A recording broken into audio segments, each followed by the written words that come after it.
తెలంగాణ రాష్ట్రంలో ఎన్నికల తేదీ దగ్గర పడుతున్న కొద్దీ అందరి దృష్టి బీజేపీ పైనే ఉంది.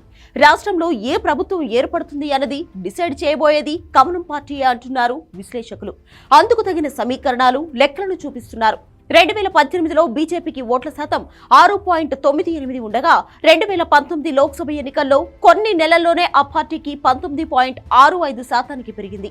ఒక్క అసెంబ్లీ సీట్ నుంచి 4 లోక్సభ స్థానాలు గెలుచుకునేదాకా వెళ్ళింది. మరి ఈ అసెంబ్లీ ఎన్నికల్లో బీజేపీ ఎలాంటి షాక్ ఇవ్వబోతుంది? బీఆర్ఎస్, కాంగ్రెస్ గెలుపోటములను కమలం పార్టీయే డిసైడ్ చేయబోతుందా? ప్రస్తుత అసెంబ్లీ ఎన్నికల్లో మొత్తం 119 స్థానాల్లో బీజేపీ 30 సీట్లలో గట్టి పోటీ ఇస్తుందని రాజకీయ వర్గాలు అంచనా వేస్తున్నాయి. ఈ స్థానాల్లో బీఆర్ఎస్, కాంగ్రెస్ నుంచి పెద్దగా పోటీ ఎదురుకాదని అంటున్నారు. ఇందులో ముథోల్, నిర్మల్, కోరుట్ల, నిజామాబాద్ అర్బన్, హుజురాబాద్, గోషామహల్, కరీంనగర్ లాంటి సీట్లు ఉన్నాయి. ఇవి ఎక్కువగా ఉత్తర తెలంగాణ జిల్లాల్లోనే ఉన్నాయి. ఈ సీట్లను బీజేపీ గెలుచుకోవడం గానీ లేదంటే గట్టి పోటీ అయినా ఇస్తుందని అంటున్నారు. వీటిని ఏ కేటగిరీ స్థానాలుగా కమలం పార్టీ భావిస్తోంది. ఇక బి కేటగిరీలో మరో 15 సీట్లు ముక్కోణ పోర్లో ఉన్నాయి. ఇక్కడ బీఆర్ఎస్, కాంగ్రెస్ అభ్యర్థులకు బీజేపీ నుంచి గట్టి పోటీ ఎదురవుతోంది. ఇందులో హైదరాబాద్ లోని ముషీరాబాద్, కామారెడ్డి లాంటి స్థానాలు ఉన్నాయి. కామారెడ్డిలో కేసీఆర్, రేవంత్ రెడ్డి పోటీలో ఉన్న నేను లోకలని బీజేపీ అభ్యర్థి వెంకటరమణారెడ్డి ప్రచారం చేసుకుంటున్నారు. మిగిలిన 89 స్థానాల్లో బీజేపీ, బీఆర్ఎస్ మధ్య పోరు గట్టుగా నడుస్తోంది. ఒక రకంగా చెప్పాలంటే ఈ స్థానాల్లో మేమున్నామని చెప్పుకోవడానికి బీజేపీ, జనసేన గుర్తులు ఈవీఎంలలో ఉంటాయి. బీజేపీ అధిష్టానం కూడా ఈ 30 స్థానాలపైనే గట్టిగా దృష్టి పెట్టిందని అంటున్నారు. వీటిలో కనీసం 15 సీట్లు గెలిచి మరో 15 స్థానాల్లో సెకండ్ పొజిషన్ లో ఉన్న 2024లో లోక్సభ ఎన్నికలకు ఈ ఓట్లు పనికొస్తాయనేది బీజేపీ శ్రేణుల ఆలోచన. ఇక గ్రేటర్ హైదరాబాద్ పరిధిలో 48 స్థానాల్లో బీజేపీ కార్పొరేటర్లు గెలిచారు.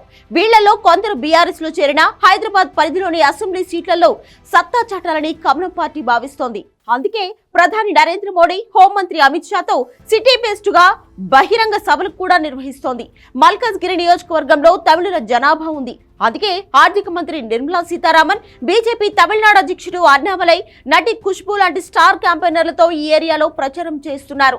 రాష్ట్రంలో బీజేపీకి ఓటింగ్ శాతం పెరగడం తమకే కలిసి వస్తుందని బీఆర్ఎస్ భావిస్తోంది.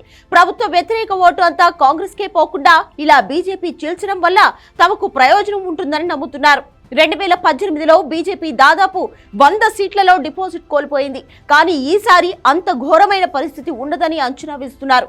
3 సిట్టింగ్ ఎంపీలను అసెంబ్లీ ఎన్నికల బరిలోకి దింపడానికి కారణం కూడా ఇదే. తమ లోక్సభ నియోజకవర్గ పరిధిలోని 7 సెగ్మెంట్లపై వీరు ప్రభావితం చేస్తారన్నది బీజేపీ అధిష్టానం ఆలోచన.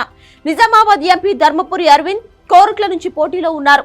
జగిత్యాల, నిజామాబాద్ అర్బన్ సహా 6 స్థానాల్లో ఆయన ప్రభావం చూపించే అవకాశం ఉంది. అలాగే కరీంనగర్ అసెంబ్లీ స్థానం నుంచి అక్కడి ఎంపీ బండి సంజయ్ నిలబడ్డారు.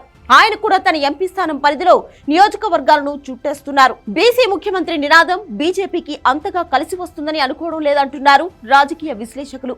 కానీ ఎస్సీల్లో మాదిగ వర్గం ఓట్లు మాత్రం ఈసారి కమలం పార్టీకే పడతాయంటున్నారు.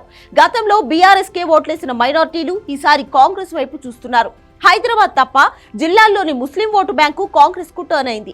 బీఆర్ఎస్ ముస్లింలకు 3 టికెట్లు ఇస్తే కాంగ్రెస్ 5 టికెట్లు ఇచ్చింది. దాంతో కాంగ్రెస్, బీఆర్ఎస్ మధ్య ఓట్ల శాతంపై ఈ వర్గం ప్రభావం చూపించే ఛాన్స్ ఉంది. ఈ పరిస్థితుల్లో తెలంగాణలో బీజేపీ చీల్చే ఓట్లను బట్టే కాంగ్రెస్ లేదా బీఆర్ఎస్ ఏది అధికారంలోకి వస్తుంది అన్నది డిసైడ్ అవుతుందని భావిస్తున్నారు.